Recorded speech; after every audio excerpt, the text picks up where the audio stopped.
O assunto de hoje no canal está dentro desta caixa que acabou de chegar dos Correios. Fica aqui comigo que o tema será bem interessante.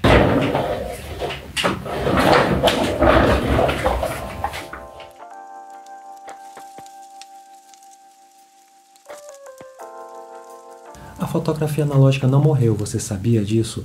Esse é um ditado muito falado ao redor do mundo sobre a fotografia analógica.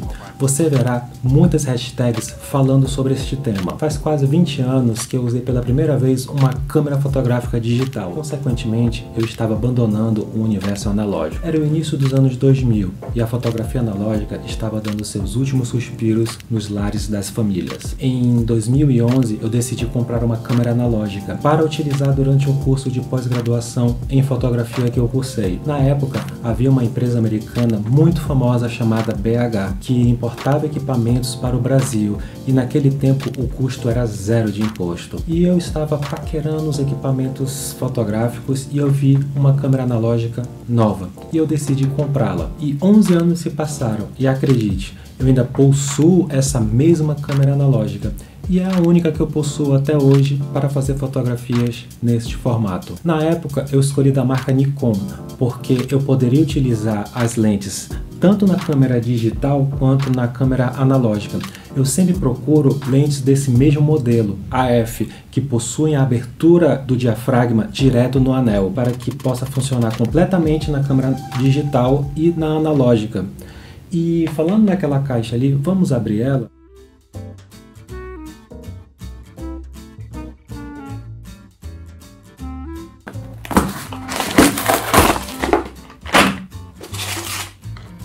Vocês viram o que tinha dentro desta caixa que eu importei. Aqui dentro tem mais coisa. Infelizmente, a Kodak aumentou o valor dos seus filmes coloridos, fazendo com que todos os filmes fotográficos coloridos aumentassem seus valores consequentemente. E com a alta do dólar, isso afetou bastante o valor final dos filmes para nós brasileiros. Na data de hoje, que seria a segunda quinzena de maio de 2022, esses filmes estão numa média de R$ 120 os mais baratos. Lembrando que não podemos esquecer o custo da revelação, da folha de contato, que eu falei sobre ele no vídeo anterior sobre organização de fotografias. Vai lá conferir. E caso você não tenha um scanner, ainda precisa pagar o custo da digitalização. Por esse motivo, eu tive que importar esses filmes pelo AliExpress. Saíram bem mais baratos do que eu comprar aqui no Brasil. Semanas atrás também chegou um pacote desses filmes da Shanghai. Eu não conheço esses filmes ainda, eu ainda vou fotografar para conhecer exatamente como ele funciona, como é a estética, a granulação e tudo mais. Chegou esse Kodak 400 que até recentemente eu pagava R$ 25 em cada um deles. Mas fica a pergunta, qual o motivo que leva o fotógrafo a pagar um preço tão alto num rolo de filme fotográfico se vamos apenas tirar 36 fotografias? E o que me faz escolher quando eu vou fotografar analógico ou digital? A escolha da fotografia analógica ela é muito subjetiva. Cada fotógrafo vai ter a sua interpretação, desde artística até a sua própria vaidade, quem sabe. Mas eu vou deixar a minha impressão sobre a fotografia analógica, que isso pode ajudar outros fotógrafos ou entusiastas a fazerem o mesmo. Pessoalmente, seria a estética e a filosofia. E essa estética não tem nada a ver com a qualidade. A fotografia digital já superou há muito tempo a questão de qualidade entre analógico e digital, apesar de algumas pessoas ainda falarem o contrário. Mas essa é uma opinião pessoal, que outros fotógrafos também já falaram a mesma coisa, inclusive Sebastião Salgado em uma entrevista. Mas, como eu disse, isso é subjetivo. Então eu listei alguns itens do que me faz fotografar com filme atualmente. Inicialmente vem a técnica. Minha câmera fotográfica ela é totalmente manual. Enquanto muita gente usa um celular e aperta apenas o botão para fotografar, eu preciso ajustar manualmente a velocidade, abertura do diafragma e ajustar o foco em um curto espaço de tempo. Hoje, muita gente possui câmeras profissionais que deixam as configurações automáticas ou semi-automáticas. E isso faz com que conheçamos mais as técnicas do aparelho fotográfico. E por mais que uma câmera digital possa fotografar manualmente, o analógico te força a ir para o manual e não tem como alterar isso. Tem a questão da luz também. você começa a interpretar a luz de uma outra forma. Como eu preciso manualmente fazer as configurações da câmera e aos poucos você sabe que o ambiente que você está, se ele tem muita ou pouca luz. Eu conheço fotógrafos profissionais que eles não sabem bater o olho em um lugar e saber mais ou menos a quantidade de luz que tem naquele ambiente para configurar uma câmera dessas. O que muitos fotógrafos fazem numa câmera digital é algumas configurações básicas, tiram a foto, olham no visor e veem se a luz ficou boa e continuam a fazer novas configurações até chegar na quantidade certa de luz. No analógico você não tem como fazer isso. É você fazer uma fotografia e esperar alguns dias para ver o resultado. Eu ainda utilizo um fotômetro que me ajuda a configurá-la. Caso eu queira, eu posso bater fotografias sem precisar de pilhas ou bateria.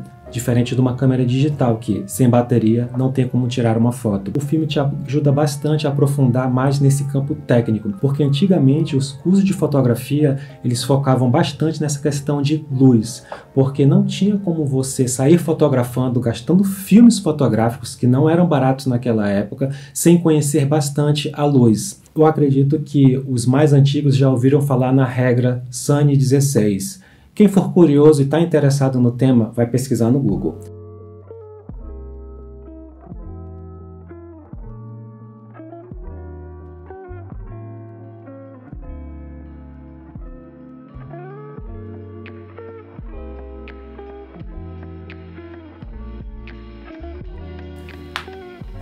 Outro item na lista seria as limitações. A fotografia analógica, ela te dá limites. O limite te deixa apenas com um espaço e você deve aproveitar aquele pouco espaço que você tem e utilizá-lo. Na fotografia digital, se você está em um lugar com pouca luz, por exemplo, a primeira coisa que você faz é ir nas configurações e aumentar o ISO da câmera. Mas quando você tem um filme fotográfico, não tem que alterar o ISO enquanto não acabar o filme.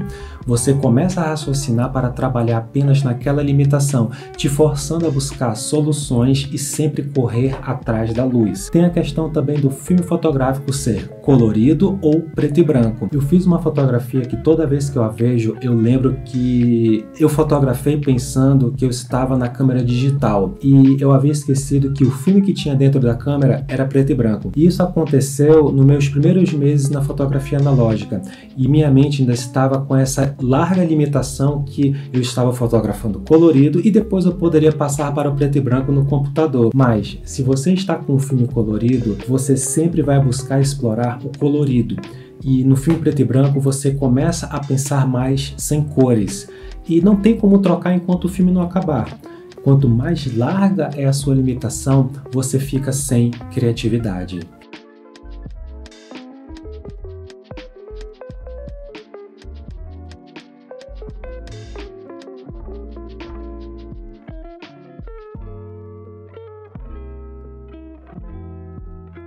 A outra questão é o meio que você vai fazer esses registros. Se temos a fotografia que você apenas aperta um botão e o registro já está ali na sua frente, por que ainda existe tantas pessoas, tantos artistas que fazem retratos e usam a pintura que demora horas ou até dias como seu meio? Cada pintor tem sua forma de pintar. Eles escolhem um tipo específico de tinta, seja óleo à base d'água, uma aquarela ou mesmo um lápis cinza. Na fotografia analógica, quando você já conhece muito bem, tem motivos para escolher um tipo específico de filme fotográfico.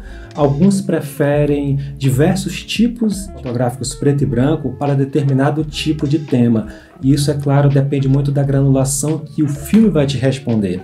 O filme colorido reage de diversas formas a um determinado tipo de ambiente, seja dia ou seja de noite. Quando buscamos algo mais poético, parece que nós estamos escrevendo uma carta com uma folha de papel e uma caneta tinteiro. E eu faço isso com o filme. E tem momentos que eu queria muito ter registrado em filme e eu consegui, como uma foto que eu fiz do meu pai que ela é bem interessante. Todos os dias, quando ele acordava, a primeira coisa que ele fazia era café. E eu estava na sala lá da casa dele, na mesa, no computador. Do lado estava minha câmera fotográfica com um filme preto e branco carregado nele. E ele tinha acabado de acordar e foi fazer o café.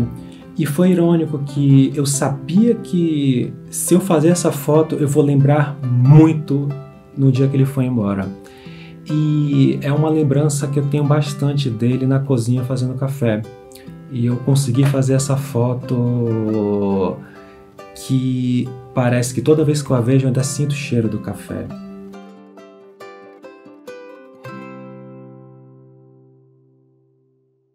A outra questão é pensar antes de fotografar. Uma coisa que o fotógrafo Henri Cartier-Bresson falava, que as pessoas elas não pensavam antes de fotografar. Elas simplesmente tiravam uma fotografia. E aqui eu vou entrar no tema da psicanálise e filosofia, e talvez o assunto fique um pouco chato para algumas pessoas, mas a fotografia analógica ela é assim mesmo. No mundo digital que a gente vive hoje, a fotografia analógica ela se tornou um tema mais voltado para esses temas filosóficos. Existe a diferença como o fotógrafo amador e um profissional agem antes de fazer uma foto. E acredite, tem fotógrafo profissional que age como amador ainda. Eu peguei esse livro do filósofo Wilhelm Flusser, ele se chama A Filosofia da Caixa Preta. Eu vou falar uma pequena citação que ele fala exatamente sobre isso. Quem contemplar o álbum de um fotógrafo amador estará vendo a memória de um aparelho, não de um homem. Uma viagem para a Itália, documentada fotograficamente, não registra as vivências, os conhecimentos, os valores do viajante. Registra os lugares onde o aparelho o seduziu para apertar o gatilho. Então, Flusser ele deixou bem claro que é um álbum de um fotógrafo amador. O que isso significa em termos de psicanálise? É o id do fotógrafo amador que é o que o faz sacar a câmera e fotografar. Na segunda tópica de Sigmund Freud, ele revelou as instâncias do aparelho psíquico, que seria o id na psicanálise tem a função de pulsionar. Tem também o superego, que tem a função de censurar. Ele é aonde fica talvez as questões éticas e morais. E tem um ego que fica praticamente no meio, equilibrando esses dois. Seu princípio é praticamente trazer a realidade. Por exemplo, imagina que você vê um chocolate. O teu id, ele deseja bastante aquele chocolate. Mas o teu superego censura da seguinte forma: ei, isso vai te fazer engordar. Ou para uma pessoa que é diabética: ei, isso pode te fazer mal. Ou seja, o id te impulsiona a comer e o superego te censura a não comer. É como se fosse o diabo e um anjinho na tua cabeça e o ego fica ali no meio deles. Para onde é que eu vou? E aí, como é que fica esse equilíbrio entre o id, o superego e o ego? Isso vira um problema, por exemplo, para pessoas que sofrem de TOC, que seria transtorno obsessivo compulsivo. Quando essa pessoa que sofre disso vê algo sujo, o id dele impulsiona ele a limpar algo, por exemplo. Ele não tem um superego para controlar, ele vai lá e, pelo impulso, ele já limpa.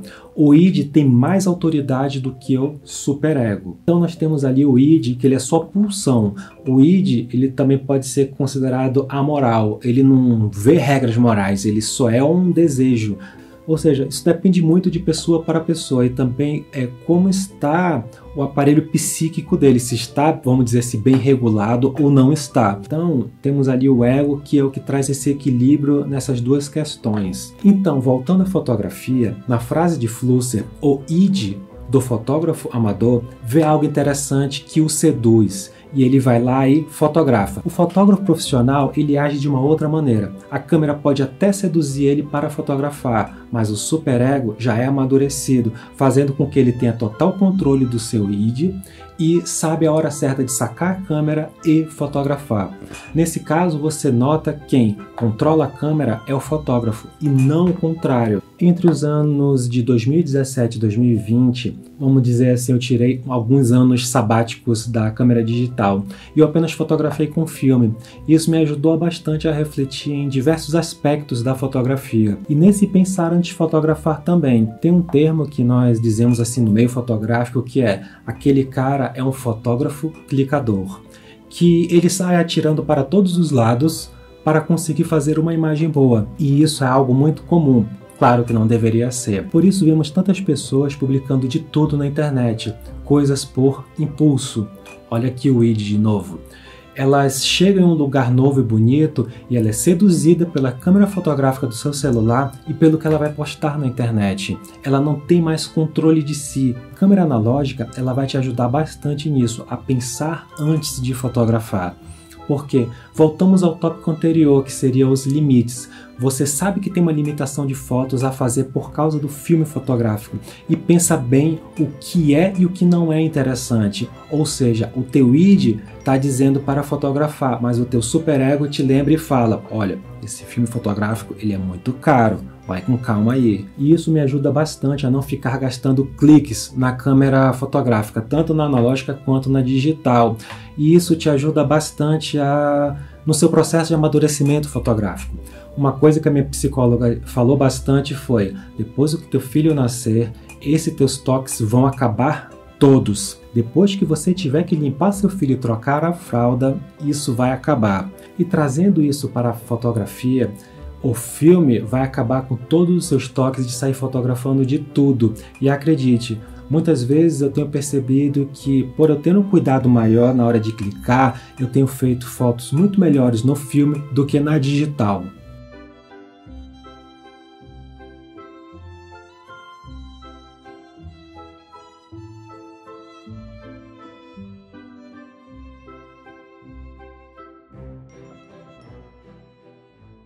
Outro tópico que ainda está dentro da psicanálise seria a busca pelo real e o que me levou para o existencial.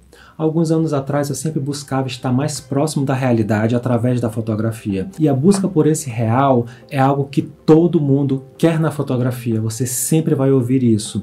Só que quando tentamos buscar a realidade, sempre vamos cair na nossa subjetividade. E quanto mais fundo você for nessa busca, mais longe você vai estar do topo. E isso vale tanto para quem tira a foto com uma intenção, quanto para quem vai ver essa foto. Então muda completamente. Eu acreditava que pelo filme fotográfico passar por um processo físico e não lógico, como acontece no digital, eu estaria mais próximo da realidade. Porque os raios de luz, eles tocam na pessoa, se refletem até chegar no filme fotográfico, praticamente queimando o filme e formando uma imagem. Na fotografia digital, a luz ela não chega no processo físico, mas ela entra no sensor digital que transforma essa imagem em zeros e uns, que praticamente transcodifica isso para se transformar numa imagem, que é um processo lógico, ou seja, você está literalmente entrando na Matrix enquanto um monte de gente quer sair dela. Por mais real que você tente chegar fotografando, a subjetividade sempre vai ter ruídos.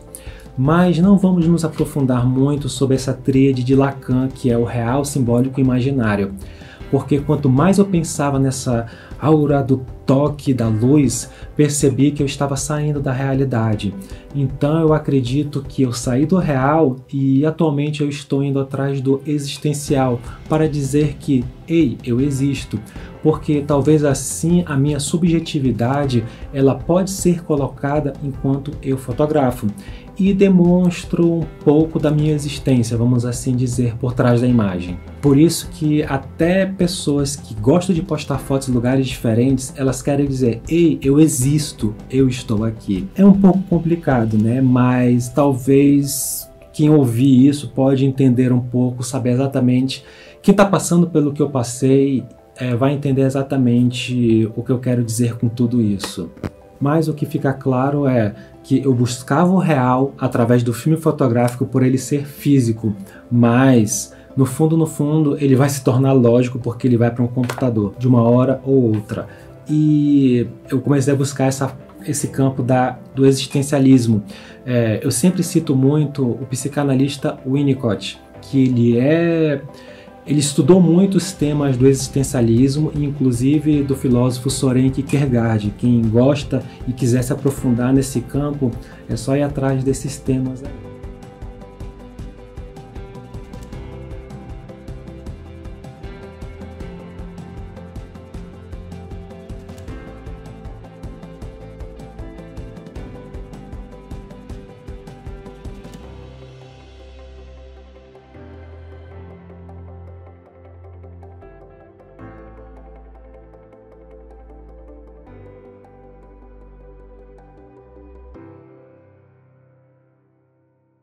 E para finalizar, tem a surpresa.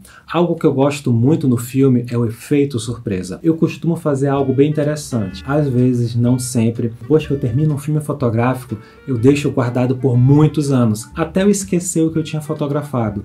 A única coisa que eu anoto é apenas a data do início e do fim daquele filme, para eu saber exatamente o período que eu fotografei. E depois de muitos anos, eu revelo e eu tenho ótimas surpresas. Isso não é muito recomendado porque o filme fotográfico ele pode passar por falhas, por longos períodos guardados. Todo filme fotográfico ele tem prazo de validade, mas isso ajuda no efeito surpresa e na ansiedade também. Eu de vez em quando me surpreendo quando eu olho algumas imagens e busco saber o que se passava na minha cabeça lá naquela época e eu trago essas imagens para os dias de hoje.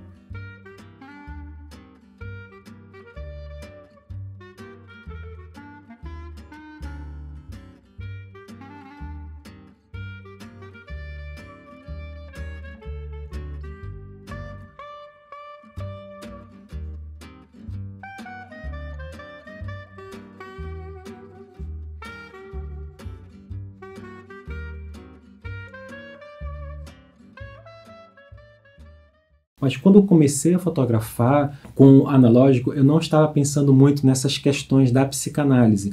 Justamente por causa do curso que eu fiz de pós-graduação, os estudos que eu tenho feito, me levou a linkar esses dois temas ao mesmo tempo, a fotografia e a psicanálise. Coisas que eu gosto muito de fotografar na analógica seriam paisagens noturnas e fotografia de rua, ou street photography. A fotografia de rua eu apenas faço hoje em dia em filme fotográfico, nem levo mais a minha câmera digital para a rua. Eu também gosto de imprimir estas imagens, principalmente as feitas com filme, para olhar de perto como foi a reação do filme na fotografia. Eu ainda desejo muito comprar uma câmera fotográfica analógica nova, mas no modelo médio formato, que são umas fotos com filme maiores. Justamente por causa do preço ser muito alto, eu ainda não me arrisquei a comprar, quem sabe no futuro. Bom pessoal, eu espero que vocês tenham gostado desse vídeo sobre fotografia analógica. Eu acredito que muitos podem arriscar a fotografar pelo menos uma vez na vida numa câmera dessas, para quem nunca usou principalmente. Eu convido vocês a entrar nas minhas redes sociais, no meu site pessoal, tem várias fotografias feitas em filmes analógicos. Me sigam, curtam esse vídeo, deixem nos comentários se você já fotografou em analógico, curiosidade de você ter da fotografia analógica, porque vai haver um vídeo novo aqui no canal sobre este tema. Talvez na semana que vem eu tenha um novo vídeo.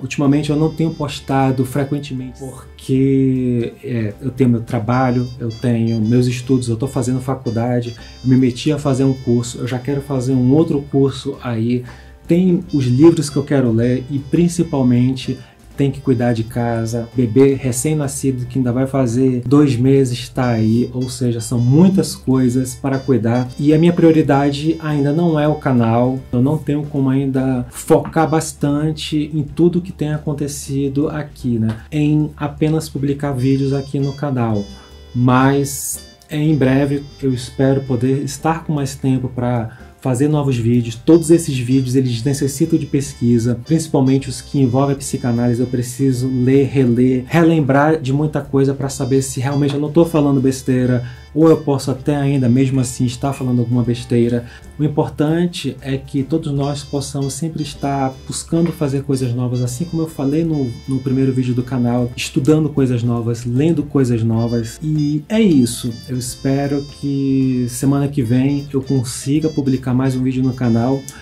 Fazer um roteiro não é simples, não é fácil, ainda mais com esses temas um pouco complexos que eu falo. E semana que vem, se tudo der certo, o vídeo vai ser bem polêmico. Então é isso, pessoal. Até breve.